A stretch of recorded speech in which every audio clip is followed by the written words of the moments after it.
Graça e paz do Senhor Jesus. Meus queridos, hoje nós estaremos meditando em números desta vez. O tema é surpresa para vocês, uma vez que eu não o anunciei previamente, não é? Na nossa mensagem lá da página do Facebook. Mas o nosso tema hoje é a fé primeiro ouve. E nós vamos declinar esse tema em cima do livro de Números, capítulo 13. Todo o capítulo 13 de Números, entrando pelo primeiro versículo do capítulo 14.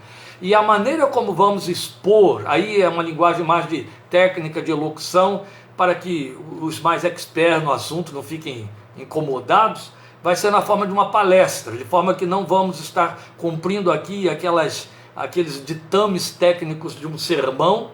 Então nós vamos fazer uma abordagem mais em termos de palestra em cima deste nosso tema, a fé primeiro ouve. E aí eu chamo a sua atenção para observar passo a passo a abordagem do nosso tema, depois a centralização que vamos fazer nele em cima do texto lido, e de forma que você possa alcançar, crescer aí. Isso vai nos encher o coração de graça e de alegria em tomar conhecimento do seu crescimento espiritual. Convido você à leitura então em Números capítulo 13, leremos até o primeiro versículo do capítulo 14 e em seguida estaremos orando para que Deus, segundo a sua santa e bendita vontade, aplique a sua palavra em nossos corações. Eu creio que você já abriu a sua Bíblia, então vamos à nossa leitura de imediato. E o Senhor disse a Moisés: envie alguns homens em missão de reconhecimento à terra de Canaã, terra que dou aos israelitas. Envie um líder de cada tribo dos seus antepassados. Assim Moisés os enviou do deserto de Parã, conforme a ordem do Senhor. Todos eles eram chefes dos israelitas. São estes os seus nomes. Eu vou ler a nomeação deles, sem citar as tribos, para que a gente ganhe um pouquinho mais de tempo, tá certo? Samua, Safate, Caleb, Igal, Oséias ou Josué, Palti, Gadiel, Gadi, Amiel, Setur, Nabi e Guiel, que é uma pronúncia um pouquinho mais complicada, mas esse é o nome dele. Aí estão 12 espias. Continuando a leitura a partir do versículo 16. São esses os nomes dos homens que Moisés enviou em missão de reconhecimento do território. A Oséias, filho de Num, Moisés deu o nome de Josué, Salvador. Quando Moisés os enviou para observarem Canaã, disse: subam pelo Neguebe e prossigam até a região montanhosa. Vejam como é a terra, e se o povo que vive lá é forte ou fraco, se são muitos ou poucos, se a terra em que habitam é boa ou ruim, se as cidades em que vivem são cidades sem muros ou fortificadas, se o solo é fértil ou pobre, se existe ali floresta ou não. Sejam corajosos, tragam alguns frutos da terra. Era a época do início da colheita das uvas. Eles subiram e observaram a terra desde o deserto de Zim até Reob, na direção de Lebo-Hamat. Subiram do Negueb e chegaram a Hebron, onde viviam Aimã, Sesai e Talmai, descendentes de Enac. Hebron havia sido construída 7 anos antes de Zoan, no Egito. Quando chegaram ao vale de Escol, cortaram um ramo do qual pendia um único cacho de uvas. 12 deles carregaram o cacho pendurado numa vara. Colheram também romãs e figos. Aquele lugar foi chamado Vale de Escol por causa do cacho de uvas que os israelitas cortaram ali. Ao fim de 40 dias, eles voltaram da missão de reconhecimento daquela terra. Eles então retornaram a Moisés e a Arão e a toda a comunidade de Israel em Cádiz, no deserto de Parã, onde prestaram relatório a eles e a toda a comunidade de Israel e lhes mostraram os frutos da terra. E deram o seguinte relatório a Moisés: entramos na terra a qual você nos enviou, onde há leite e mel com fartura. Aqui estão alguns frutos dela. Mas o povo que lá vive é poderoso, e as cidades são fortificadas e muito grandes. Também vimos descendentes de Enac. Os amalequitas vivem no Negueb. Os hititas, os jebuseus, os amorreus vivem na região montanhosa. Os cananeus vivem perto do mar e junto ao Jordão. Então Caleb fez o povo calar-se perante Moisés e disse: subamos e tomemos posse da terra, é certo que venceremos. Mas os homens que tinham ido com ele disseram: não podemos atacar aquele povo, é mais forte do que nós. E espalharam entre os israelitas um relatório negativo entre os israelitas, um relatório negativo acerca daquela terra. Disseram: a terra para a qual fomos em missão de reconhecimento devora os que nela vivem. Todos os que vimos são de grande estatura. Vimos também os gigantes, os descendentes de Enaque, diante de quem parecíamos gafanhotos, a nós e a eles. Naquela noite, toda a comunidade começou a chorar em alta voz. Esta é a nossa leitura do nosso texto, e agora nós vamos falar com Deus. Eu convido você a esse minuto de oração, para logo em seguida nós entrarmos por dentro das considerações desta palavra. Bendito Pai, te celebramos nesta tarde deste domingo, neste dia que nos concedes na tua graça por teu infinito amor. Celebramos pela tua misericórdia que cobre as nossas vidas, que cobre as nossas casas e que tem fortalecido o nosso coração com a fé que procede da tua palavra. Hoje queremos ouvir um pouco mais sobre estas coisas. Hoje queremos aprender um pouco mais e rogamos o concurso do Teu Espírito Santo em nossos corações, em nossa fé, para que de fato possamos aprender e crescer no conhecimento da graça de nosso Senhor Jesus Cristo. Que essa palavra seja por Ti usada para fomentar ainda mais fé em nossos corações, para corrigir distorções, para nos trazer, bendito Deus, ao centro do conhecimento da Tua soberana vontade. E muito especialmente, serve-te dela, te rogamos, para que ela possa produzir em nosso coração aquela fé eficaz cujos frutos tu aprovas. A fé que vem pelo ouvir e ouvir a palavra de Deus. Ensina-nos a ajustar nos moldes da tua palavra a confissão que procede da fé que professamos, por amor de Cristo Jesus. Senhor, conduze a nossa meditação, para que dela saiamos decididos, meu Deus, a corrigir a maneira como encaramos a Tua palavra, como dela nos servimos e como dela usamos na confissão da nossa fé, que tem de redundar no louvor e glória do nome santo de Cristo Jesus, Senhor e Salvador nosso, Teu Filho amado. Nós te rogamos, trata conosco, ensina-nos e conduze-nos pelo mover do Teu Espírito. E permite que, não somente neste momento de meditação da Tua palavra, mas ao longo de toda esta semana, meu Deus, que hoje se inicia, permite que a Tua bênção paire sobre nossas vidas, sobre nossos lares, sobre nossos filhos, segundo o Teu santo propósito e para o louvor de Tua glória. Te esperamos, rogamos, em nome de Jesus Cristo, Senhor, e por amor de Teu santo nome. Amém. Amém. Meus queridos, nós vamos então considerar o que temos aqui em cima deste tema que oferecemos aos irmãos aí na leitura da verificação da terra de Canaã pelos 12 espias enviados por Moisés, o reconhecimento do território, que estamos chamando de a fé primeiro ouve. O que temos a aprender aqui? Na verdade, como dissemos, é uma abordagem em termos de palestra, porque queremos, através deste texto, usar este texto como reforço deste argumento que é inteiramente bíblico, como provaremos aqui, que a fé primeiro ouve. Quando dizemos que a fé primeiro ouve, não estamos dizendo que isso é um recurso normal da fé, estamos dizendo que ele é o único de que ela pode se servir. Mas que nós, confessores dessa fé, nem sempre passamos por aí. Oh, meus queridos, então nós precisamos hoje nos concentrarmos no que esta palavra nos ensina, para que possamos vivenciar a nossa fé e confessá-la de acordo com o padrão que o Senhor nos estabeleceu para nós. Não tem um segundo padrão, nós veremos aí. E estamos exatamente diante do relato histórico do envio dos 12 espias, porque esse relato referenda esses argumentos que queremos apresentar aos irmãos aí. Então, na verdade, foi o relato do reconhecimento do território, uma vez que eles foram enviados desde o sul, o deserto ao sul do Negueb, a Canaã, indo até as regiões montanhosas que ficavam, para evidentemente, muito além do mar, para fazer esse mapeamento da terra. Era uma estratégia de guerra de Moisés. Porque nós sabemos pela leitura, e a leitura acabou de ser feita, mesmo para aqueles que não conhecem o texto histórico, sabemos que o resultado funesto dessa empreitada foi sem precedentes, com tragédia sem igual para o povo de Israel, por causa da rebelião que foi suscitada por 10 dentre esses 12, que deram um relatório negativista, essa palavra está aqui dentro do texto que eu li, e exercendo com isso péssima influência sobre a nação, sobre o povo, a comunidade que estava ali, e isso trouxe tragédias, né? Porque esse povo, ao ouvir, debaixo dessa má influência, esse relatório negativista, se levantou contra Moisés, e aí caiu sob a ira de Deus outro tanto.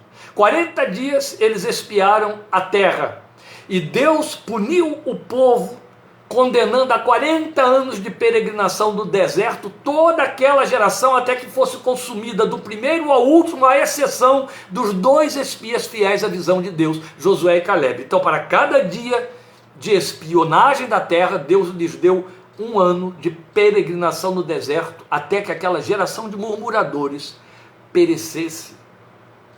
Foi um golpe terrível demais. Qualquer observador menos pietista e mais criterioso leria esse relato e diria: Deus foi muito cruel com esta gente, a punição foi tremenda. Aqui está um povo que era o germen da fé, da qual Abraão se tornou pai, e nós todos descendentes dele por essa fé sobre a promessa. Aqui está o mesmo povo que distorceu toda esta fé que Deus fez nascer no coração de Abraão, seu pai. E Deus não podia permitir que esta gente progredisse, continuasse a viver e espalhasse na terra da promissão, a terra que ele prometeu, essa fé distorcida, esta fé totalmente negativista, esta fé não bíblica, não procedente do coração de Deus, mas que ainda funcionaria como fé e distorceria a confissão. O simples fato de Deus ter reagido de forma tão intensa, tão violenta, prova para nós os critérios de Deus, a sensibilidade do Espírito de Deus com respeito à fé que Judas diz que uma vez por todas foi dada aos santos. Vejam aqueles homens, eram 12 com a mesma missão, todos os 12, subir para a terra dos cananeus que Deus havia prometido dar aos filhos de Israel, aos filhos de Abraão. Eles já tomariam a poder de guerra, é claro, a poder da espada. E por isso uma estratégia se impunha, que era observar a terra para que fosse traçado o plano de conquista. Foi isso que Moisés fez e os enviou. Então era a missão dos 12, apenas observar e descrever. Quando eles voltam, eles trazem um discurso que contraria totalmente o que Deus disse quanto àquela terra. A promessa divina anunciava assim: saia deste lugar. Eu chamo a sua atenção para a leitura que eu vou fazer aqui no texto de Êxodo 33, onde a promessa foi exarada, os versículos 1 a 3. Porque esta foi a palavra que saiu da boca de Deus para preparar aquela gente e avisar o que ele lhes estaria dando. Então a promessa tinha esse quilate, a promessa tinha essa estrutura. Vamos ler aí, Êxodo 33, de 1 a 3, primeira parte do versículo 3, o texto diz: saia deste lugar, foi o que Deus disse para Moisés, com o povo que você tirou do Egito, e vá para a terra que darei a seus descendentes. Mandarei à sua frente um anjo, e expulsarei os cananeus, os amorreus, os hititas, os ferezeus, os heveus e os jebuseus. Deus citou nominalmente cada grupo de povo, cada tribo de nação que estaria lá ocupando a terra e que teria de ser expulso. Vão para a terra, ele continua e diz, vão para a terra onde há leite e mel com fartura. Aí está a promessa feita a Moisés para todo o povo. Moisés a ouviu, o povo ouviu, e no meio do povo estavam os 12 espias que a ouviram. Aqueles 10 que eu li aqui, cada nome, Josué e Calebe, completando 12. E aqui, no texto de Números, nós temos o momento de chegada e saída dos espias enviados para reconhecimento de território, ou do território, como o texto diz para nós. Quando eles retornam, o discurso de 10 deles destoa do discurso de 2, Josué e Calebe. Estes 2, Josué e Calebe, apregoavam solenemente terem visto a terra com a visão da fé que procedeu do que ouviram Deus dizer como promessa a Moisés, exatamente o que eu tinha lido aí do texto de Êxodo 33. E que eles narraram exatamente nestas palavras, como foi o relato feito por Calebe, endossado por Josué. A terra que percorremos em missão de reconhecimento é excelente.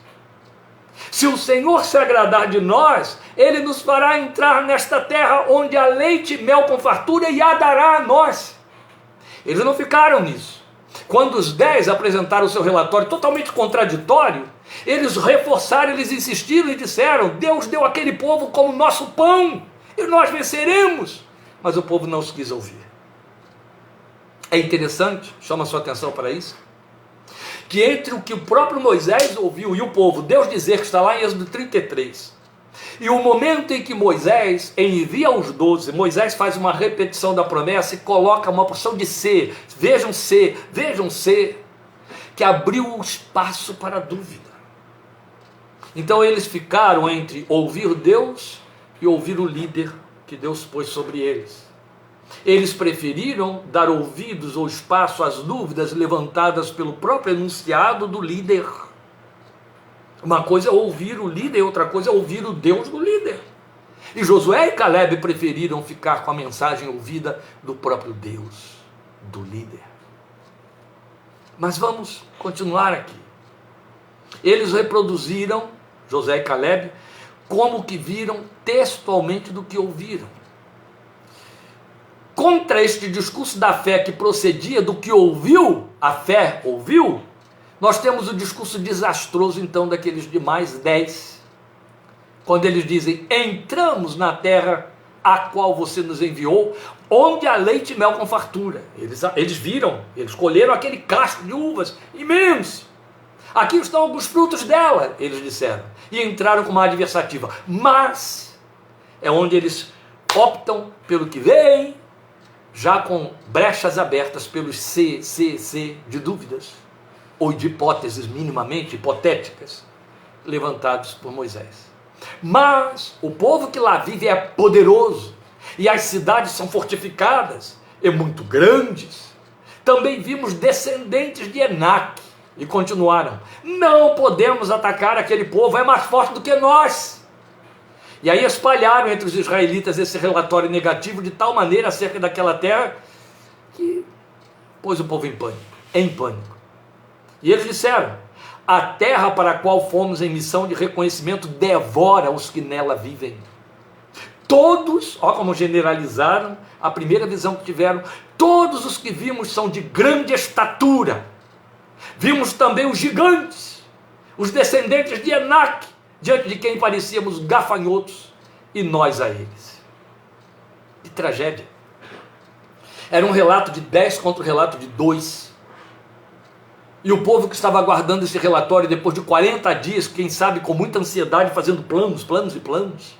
A promessa dizia: terra que mana leite e mel. Eu vou mandar o meu anjo que vai expulsar de diante de vocês os habitantes que lá estão. Esse povo ouve esse relatório da boca de 10 homens, que tinham a mesma envergadura dos outros 2, Josué e Caleb. Esse povo entra em pânico e se volta contra Moisés, e murmura contra Moisés, e quer apedrejar Moisés. Uma verdadeira tragédia. Tudo bem se eu apenas disser a vocês que eu quero defender esse tema aí. A fé primeiro ouve, e vale para a nossa fé precisa disso. Mas eu quero dizer um pouquinho mais, eu quero dizer a você que há uma pertinência para esta abordagem deste texto e deste tema, dado o contexto que nós estamos vivendo, o contexto no qual estamos cercados há mais de um ano, por conta da pandemia. Vamos pensar nisso. O que foi que aconteceu e que fez tamanho contraste de confissões? A diferença da fé no coração de Josué e Caleb com a dos 10 outros, ela residia no fato de, naqueles 2, Josué e Caleb, ela ser resultado do que ouviram. Eles firmaram-se na promessa de tal maneira que o que viram não os convenceu de uma realidade funesta, mas viram pela ótica do que lhes foi anunciado. Ficaram com o que ouviram, mais do que com o que puderam ver. Creram mais na mensagem que estava em seus ouvidos, do que naquela que a visão da realidade lhes passava. Os demais reagiram somente com a fé que se prende ao que vê, e não ao que ouve. De maneira que também puderam constatar o fato de ser terra abençoada, mas a visão prevaleceu sobre a promessa, de maneira que a terra abençoada devora os que nela vivem. Que discurso díspare, na verdade. Quando entrarem em Hebrom, porque eles vão pelo sul, e a primeira cidade, então, já na posse dos cananeus, que eles encontram depois do Negueb, é o Hebrom. Então, quando entrarem em Hebrom, logo após subirem do Negueb, deram de cara com os filhos de Enaque, os gigantes. E aí generalizaram, já saíram dizendo que todos os habitantes da terra eram daquele tamanho. E a partir daí, a sua coragem esmoreceu e eles distorceram a visão. Não só assumiram a visão que os oponentes lhe ofereceram, visão de gigantes, não é assim? Quanto projetaram a mesma visão de sua pequenez sobre a pseudo-ótica deles. Ou seja, eles se viram pequenos aos olhos daqueles gigantes e entenderam que os gigantes os via pequenos, tanto quanto eles se viam a si mesmos. Parecíamos gafanhotos, eles disseram, diante deles, a nós e a eles. Eu imagino então que eles reagiram como gafanhotos diante dos gigantes. Isso é sério. A vida, as circunstâncias que nos cercam, que eu acabei de citar, tudo concorre para que reajamos conforme vemos. Cremos no que vemos. E como a fé vê o invisível, ou aquilo que ninguém vê, nesse terreno do mundo, ficamos cegados e temos visão de fé ofuscada quando nos deixamos convencer pela aparência ou mensagem que os fatos nos ditam. Infelizmente. Isso não quer dizer que devemos viver fazendo negações da realidade, o que é patológico, de jeito nenhum. Mas diante da realidade, ouvir o que é proclamado a fé em nossos corações, que se alimenta da palavra de Deus. O negativismo da realidade é do âmbito das psicoses, é patológico. Quem faz negativismo o tempo todo é doente.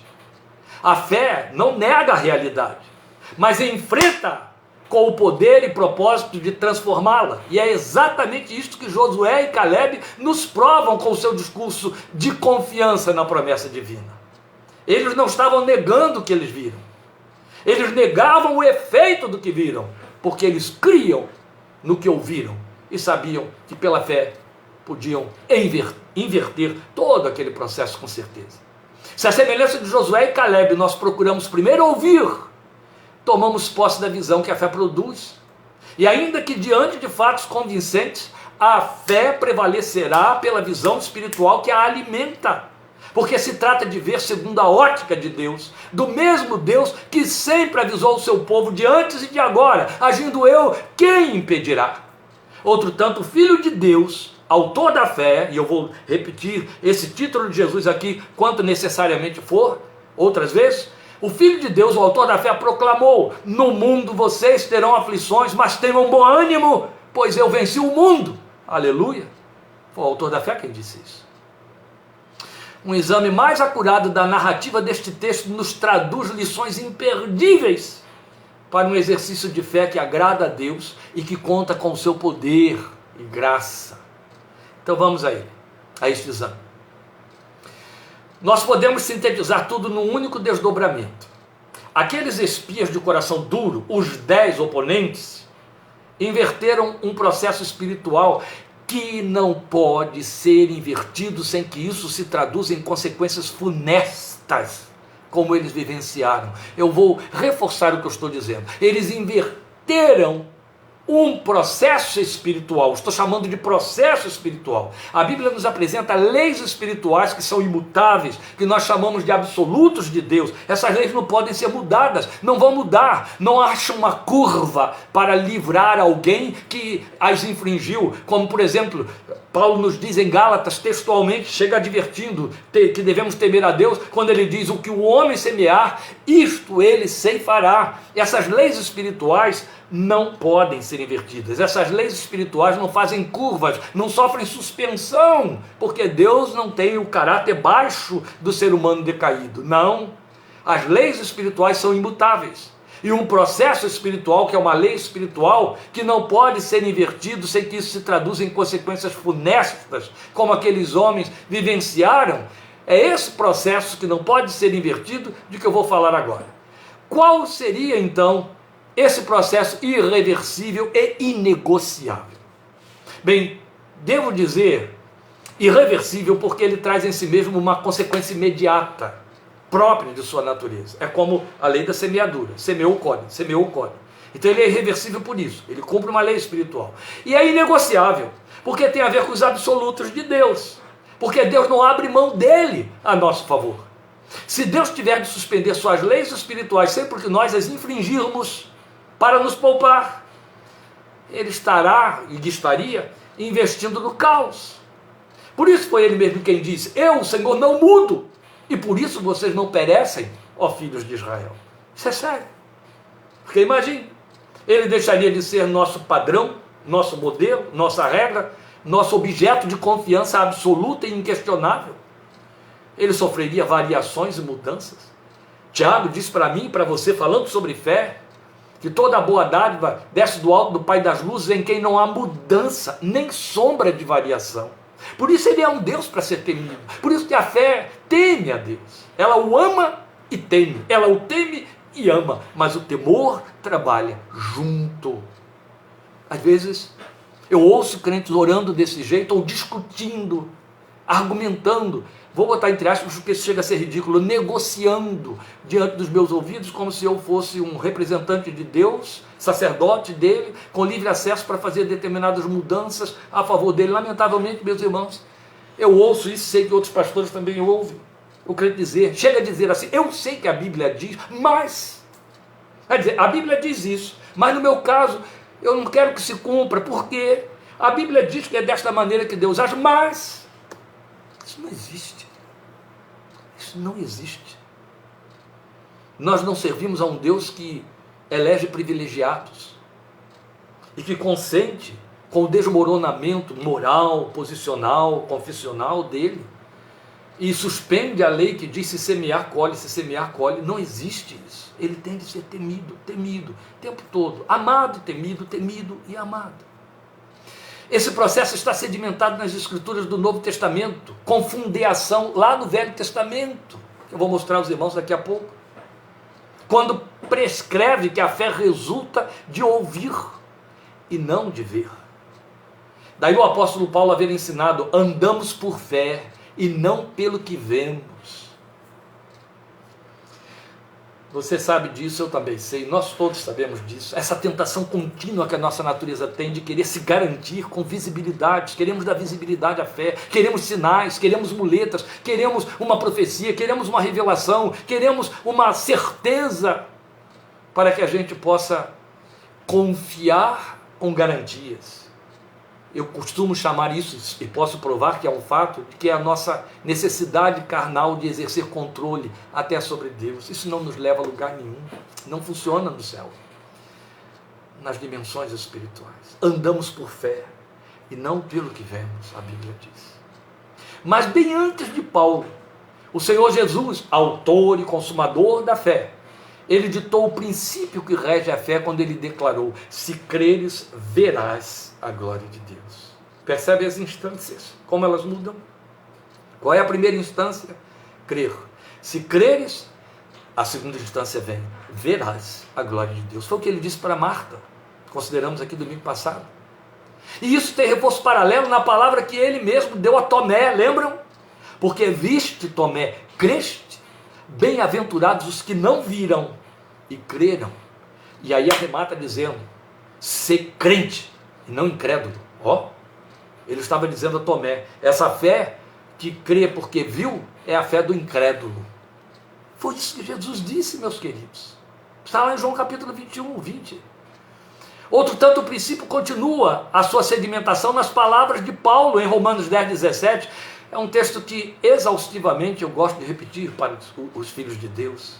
A fé vem pelo ouvir, e o ouvir pela pregação da mensagem de Cristo. Decore isso no seu texto, torne como regra da sua confissão evangélica: meu amado irmão em Cristo Jesus, minha irmã em Cristo Jesus. Torne como regra da sua confissão evangélica: a fé vem pelo ouvir, não é pelo ver, e ela vem pelo ouvir a mensagem da pregação de Cristo. Menos Bíblia, menos fé, menos pregação, menos fé, menos Bíblia, fé que cai, que desce, que se arruína, que se anula.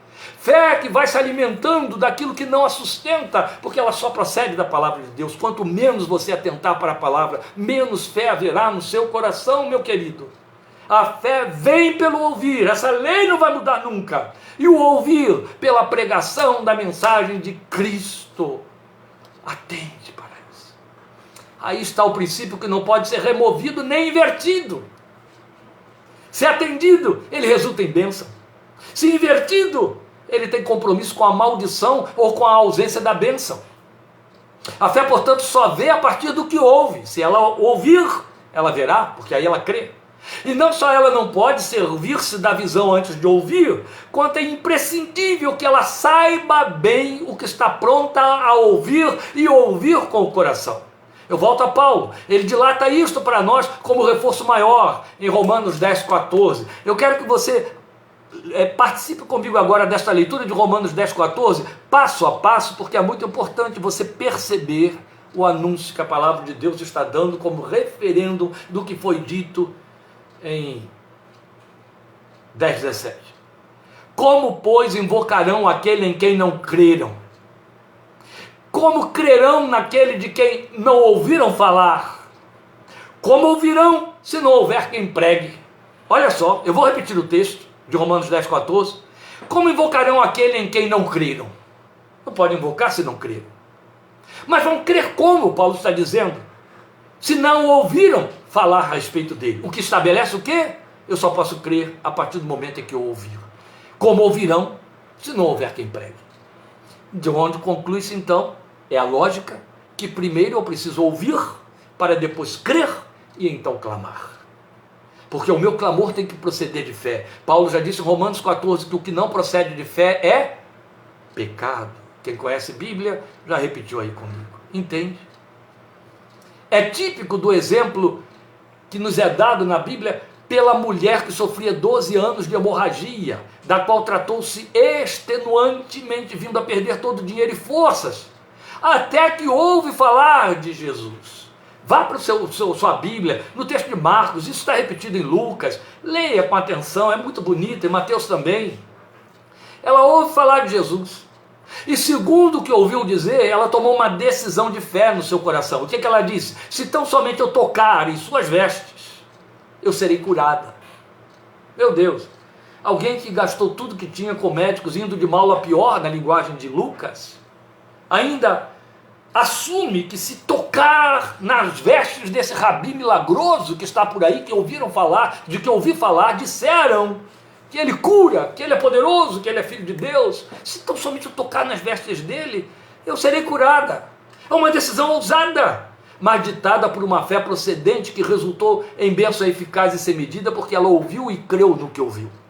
E que ultrapassou a visão da realidade. Olha aí o que nós estávamos dizendo, que a fé não nega a realidade, porque ela não é psicótica. Ela assume a realidade e a transforma, ela não dá crédito à realidade, ela dá crédito à promessa, ao que ouviu. Então essa mulher ultrapassou a visão da realidade, porque diante da barreira imposta pelo tumulto de homens aglomerados ao redor do Senhor, ela não hesitou e fez exatamente o que disse que ia fazer, abaixando-se rente ao chão, foi até lá para tocá-lo, ainda que soubesse estar também impedida pela lei de Moisés, que proibia que uma mulher que estivesse no seu fluxo sanguíneo tocasse num homem, e menos ainda no rabi, que ficaria imundo. Ela foi muito ousada. Ela ultrapassou as barreiras da lei e as barreiras humanas, daquele monte de gente que estava aglomerado ao final dela, ao redor dela, ao redor de Jesus, aliás, impedindo que ela chegasse. E que exemplo então ela passa para nós? Exatamente de uma fé que crê pelo que ouviu. Entende? Primeiro ouviu, e aí quando viu, não recuou de jeito nenhum. Pelo contrário, foi além. Esse princípio ganha reforço em muitas passagens do Novo Testamento. Mas tem um pano de fundo. Ou como pano de fundo, a profecia de Isaías 6,10. Eu chamo a sua atenção para a profecia de Isaías 6,10, que eu vou ler agora, porque é preciso ter acuidado, é preciso estar atento às colocações que virão, para que você perceba aquilo que nós estamos chamando de reforço ou pano de fundo para esse princípio de que todo o Novo Testamento se serviu. O que Isaías 6,10 diz? Deus fala através do profeta dizendo assim: torne insensível o coração deste povo, torne surdos os seus ouvidos e feche os seus olhos, que eles não vejam com os olhos, me acompanha aqui nesta ordem em que Deus vai colocando a palavra para o profeta, que eles não vejam com os olhos, não ouçam com os ouvidos e não entendam com o coração, para que não se convertam e sejam curados. Que linguagem é essa? É como se Deus estivesse dizendo, eu não quero que essa gente ouça e se converta, eu não quero que essa gente ouça e creia. Não é isso que ele disse, não. Eu não quero que essa gente veja e creia, e eu me veja obrigado a estar atendendo a essas súplicas que procedem de uma fé totalmente contrária aos meus princípios. Eu vou explicar. Parece estranho, mas o que temos aqui é um processo invertido, que revela a verdade dentro desses pleonasmos de que o Espírito de Deus se serve para comunicar sua voz ao profeta. Ou seja, a colocação, não vejam com os olhos, não ouçam com os ouvidos, esses são os pleonasmos, e não entendam com o coração. Ela se explica a si mesma. Primeiro que o verbo usado aí, quanto ao coração, é entender e não crer. Começa por aí. Então isso pode produzir uma conversão psicológica. Sabe o que é esse gestual aqui, que pode até aí ofender a alguns, não sei, ele significa? Eu estou falando de muita gente. Conversão psicológica. A conversão que bate no intelecto, a conversão que trabalha a estrutura psíquica, mas que não ocorreu no homem interior. Não foi obra do Espírito Santo que habita no coração que crê. Por isso é que o verbo é que não entendam com o coração. Essa expressão toda, esses pleonasmos, eles explicam-se a si mesmos. Uma conversão resultante desse processo invertido. Qual é o processo invertido? Ainda que se traduza em cura, não resulta em bênção verdadeira ou permanente. Qual é o processo invertido? Não se pode crer como resultado final do que começa com o ver. É isso que Deus está dizendo. Que eles não vejam com seus olhos, não ouçam com seus ouvidos e não entendam com o coração. Porque se o resultado final for entender com o coração, a partir do momento em que tudo começou com o ver com os olhos, tragédia. Ouvir precisa preceder o ver. Do contrário, o coração vai entender conforme viu e não conforme ouviu. A fé se forma a partir do que ouve. Por mais que eu esteja sendo repetitivo, reforçando, fazendo pleonasmos, redundâncias, o Espírito Santo fez, quem sou eu para não fazer? É importante demais para mim e para você, meus queridos. Isso tem que ficar gravado no nosso coração a partir desta tarde.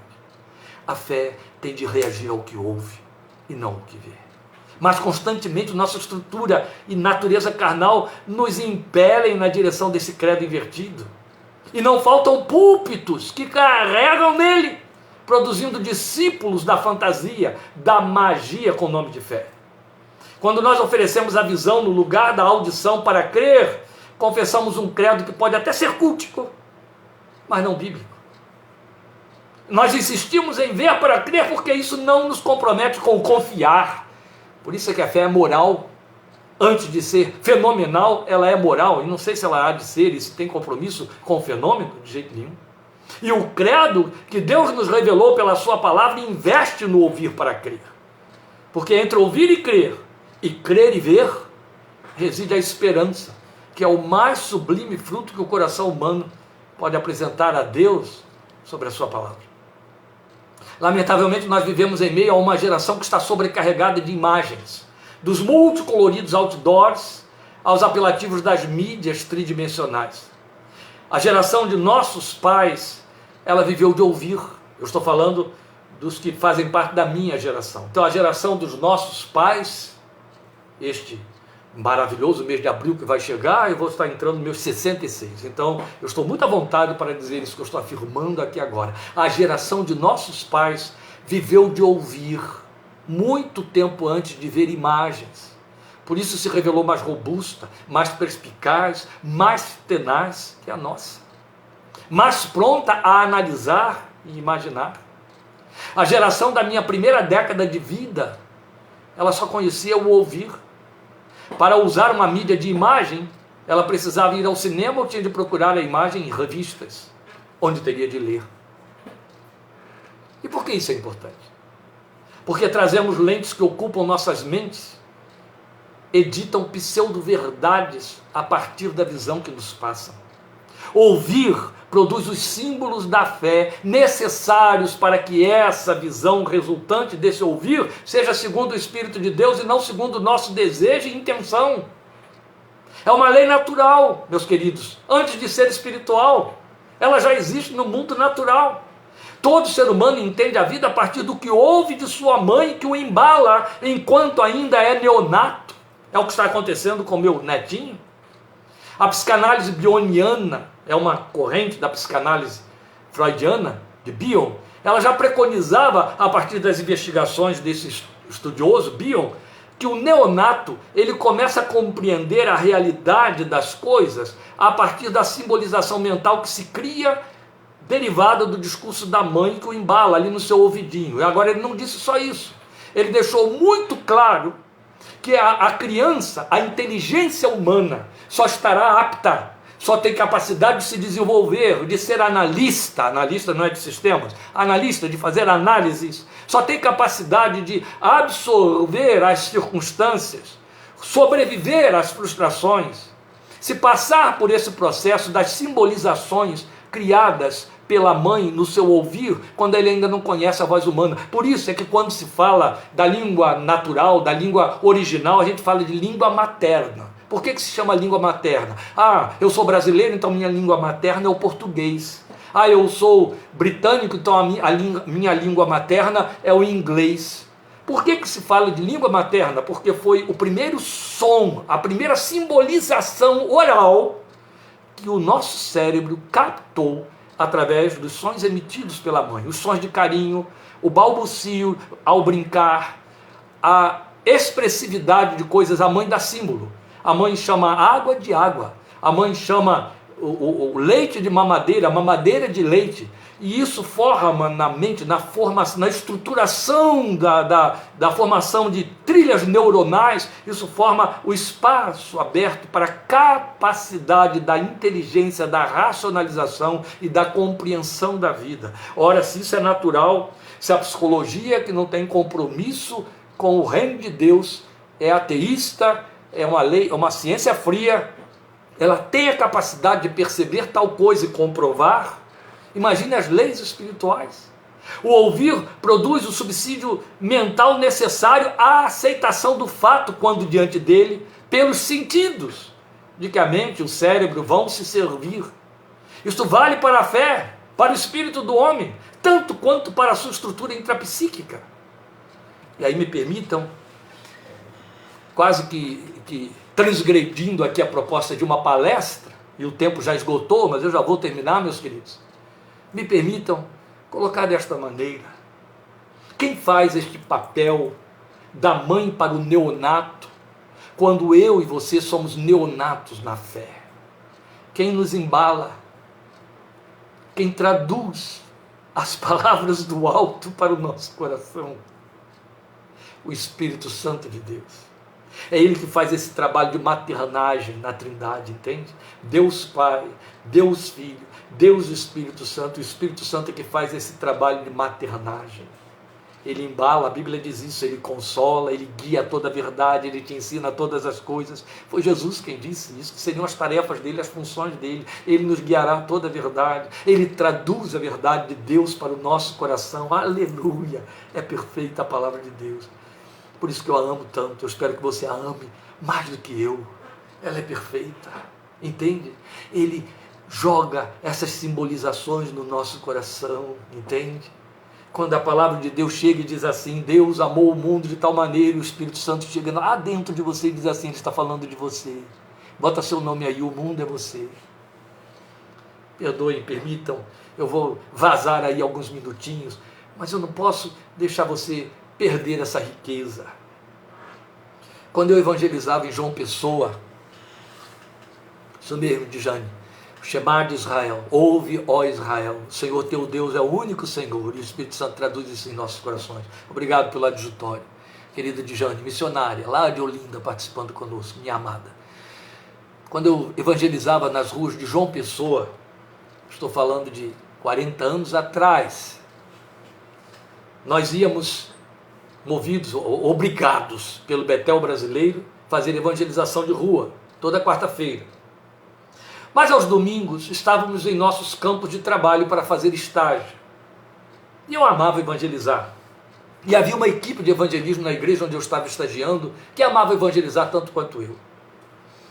E um dia estávamos lá, numa tarde de domingo, e eu chamei um jovenzinho que hoje é pastor, já há muitos anos, né?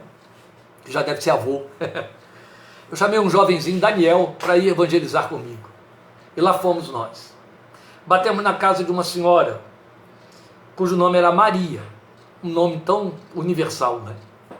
Batemos, ela veio com muita atenção ao portão, e eu comecei a falar ali, e o rapazinho ali do meu lado, né, adolescente ainda, querendo aprender com o missionário, porque éramos chamados de missionários, embora ainda fôssemos estagiários, fazendo nosso curso de teologia. E aí eu comecei a ministrar a palavra de Deus para a Dona Maria, e em dado momento eu abri a Bíblia em João 3,16 e li para ela, porque a palavra de Deus mostra o que aconteceu na cruz para lhe dar salvação, vida eterna, Dona Maria. Jesus morreu pelas nossas vidas, Jesus morreu para nos dar vida eterna. Aí li o texto, João 3,16, porque Deus amou o mundo de tal maneira que deu o seu Filho unigênito para que todo aquele que nele crê não pereça, mas tenha vida eterna. Entendeu, Dona Maria? Não, senhor. Não, senhor. A senhora não entendeu? Não. Então eu vou ler melhor. Eu vou ler de novo o texto. Porque Deus amou Maria de tal maneira que deu o seu Filho único para morrer por ela, de maneira que quando Maria nele crê, não vá para o inferno, não seja condenada, mas tenha vida eterna. Moço, Deus disse isso aí? Disse Dona Maria, está aqui, ó. Porque Deus amou Maria de tal maneira, a senhora sabe ler? Sim, senhor. Leia aqui comigo. Porque Deus amou. Não, moço, não está escrito Maria, está escrito mundo. Então, Dona Maria, a senhora é esse mundo, eu sou esse mundo. Quando ele diz que amou o mundo, ele amou a senhora. Está falando da senhora, está falando de mim. Entende? Era a mesma coisa que ele tivesse dito assim, olha só, Dona Maria, porque Deus amou os pessoenses, porque Deus amou os paraibanos, de tal maneira, Maria é paraibana, a senhora é de João Pessoa, sou sim, senhor, então isso serve para a senhora, o mundo aqui, o seu mundo é João Pessoa, não é? É sim, senhor. Então, Dona Maria, a senhora está aqui, porque Deus amou Maria de tal maneira, a mulher começou a chorar. Eu voltei depois disso ao Betel, e o Daniel agora, já um rapaz, era seminarista, voltei anos depois. E aí fui acompanhado de alguns irmãos do Rio, que ficaram lá comigo uns dias. E aí tive a surpresa de descobrir que Daniel, aquele rapazinho que me acompanhou nessa evangelização, agora era um seminarista se preparando para ser pastor. E aí veio, me abraçou com a alegria de me rever.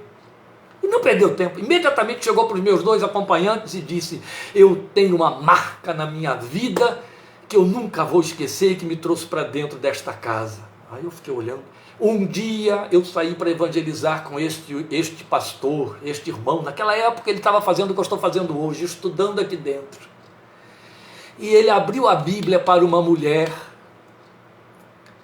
na porta da casa dela, e leu João 3,16. Eu era membro da minha igreja, ali no Cristo Redentor, aqui na cidade de João Pessoa. E eu estava ali do lado dele, e quando ele começou a ler, porque Deus amou Maria, eu não ouvia Maria, eu ouvia Deus amou Daniel. E ele falava comigo, Deus amou Daniel, e eu ficava olhando para ele, e ele estava falando Daniel para ela, o que tinha a ver Daniel? Depois eu entendi, ele falou Maria. Naquele dia, eu entendi o amor de Deus por mim, eu me converti a Jesus. Eu amo esta palavra. A visão não pode preceder a fé. Outro tanto, a fé precisa sempre aprender a crer antes de ver, para que possa ter a visão da promessa. Ela vem pelo ouvir, ela vem pelo ouvir, ela vem pelo ouvir. Não é uma linguagem mágica, mas bíblica, procedente. Em últimas palavras, e aí eu vou liberar você, a quem vamos permitir que nos ensine a ver a vida? O discurso do mundo, com todas as suas cores apelativas, ou o discurso da promessa? O discurso da palavra viva de Deus, que nos habilita a andar altaneiramente no limiar do discurso de Abacuque, profeta, para quem havia todavia eu, para todo ainda que das circunstâncias negativas e assustadoras, para cada ainda que dessas circunstâncias, a fé no coração de Abacuque o levava a gritar e a dizer: todavia eu, ou apesar disso, eu todavia, por causa da promessa ditada no coração da fé daquele Filho de Deus. Isso é maravilhoso. Sempre é bom lembrar que foi Abacuque o primeiro a registrar as palavras que disse Deus: o meu justo viverá por sua fé. Aleluia. Você deseja ser fortalecido, fortalecida na fé que agrada a Deus? A única com a qual Ele está comprometido. A única. Aprenda a ouvir. Alimente sua fé com o ouvir a palavra da mensagem de Cristo. E essa fé vai cumprir literalmente a proposta da palavra que afirma em Hebreus 11:1. Ora, a fé é a certeza daquilo que esperamos e a prova das coisas que não vemos. O mesmo capítulo que vai dizer que a fé vê o invisível. Pois como diz a mesma escritura em Hebreus 11:6, sem fé é impossível agradar a Deus. Que Ele te abençoe e robusteça no seu coração a fé que primeiro ouve, que ouve a sua palavra e joga sobre ela toda a sua confiança, porque o Senhor Jesus disse que a sua palavra nunca vai falhar. E o Deus e Pai do Senhor Jesus Cristo disse: eu velo sobre ela para que ela se cumpra. Não voltará para mim vazia, mas antes cumprirá aquilo para que a enviei. Aleluia, glória seja ao seu santo e bendito nome. Deus te abençoe muito, te prepare para que no próximo fim de semana você esteja de coração aberto e adorador, adorando aquele que por nós morreu, lembrando da paixão do Filho de Deus e lembrando a sua ressurreição, levantando-se da sepultura no domingo. Nesse domingo estaremos juntos aqui 17h30, outra vez com a palavra de Deus. Mas te convido a estar conosco quarta-feira no estudo de Atos, capítulo 19 agora, quarta-feira 20h30, quando estaremos com Minuta da Fé 29. Amém? O Senhor te abençoe, te fortaleça e te guarde. Peço a você que tenha a paciência aí, enquanto estou aqui guardando as minhas coisas, para deixar a imagem ainda ocupando a sua tela, mas você não precisa ficar mais preso aí, para que eu não desligue e cancele a transmissão lá dentro, que eu tenho explicado isso a cada domingo. Então, vai lhe incomodar um pouco ver essa movimentação aqui, mas é um enrolation para que o tempo seja suficiente, para depois de desligar, eles lá não perderem o finalzinho, porque enquanto eu estou falando essas coisas aqui para vocês, que eles não vão ouvir, eles ainda estão ouvindo eu falar aí de Abacuque, o texto de Hebreus que eu citei. Há um retardo que ninguém sabe explicar, de quase 2 minutos lá dentro. Deus te abençoe muito. Obrigado, Joãozinho 69. Eu vou fazer o 66 este mês de abril. Estamos chegando aí, viu? Senhor te abençoe. Senhor abençoe a cada um de vocês. Senhor abençoe meus queridos lá de Aracaju, de Olinda, de Niterói, de Ribeirão Preto, todo esse meu povo querido de Rio Claro, que participa aí fielmente a cada domingo, mesmo os que não botam ali a carinha, que não aparecem ali, eu sei que estão aí fielmente participando conosco, e esse culto é feito dentro desse nosso horário para nos abençoar. Agradeço muito a sua participação, e os de longe, muito longe, Brasília está aí, Rio de Janeiro está aí, Estados Unidos estão aí, tem gente de longe participando conosco. Que o Senhor te abençoe, te fortaleça, e estejamos juntos quarta-feira, em nome de Jesus. Grande abraço. Amém.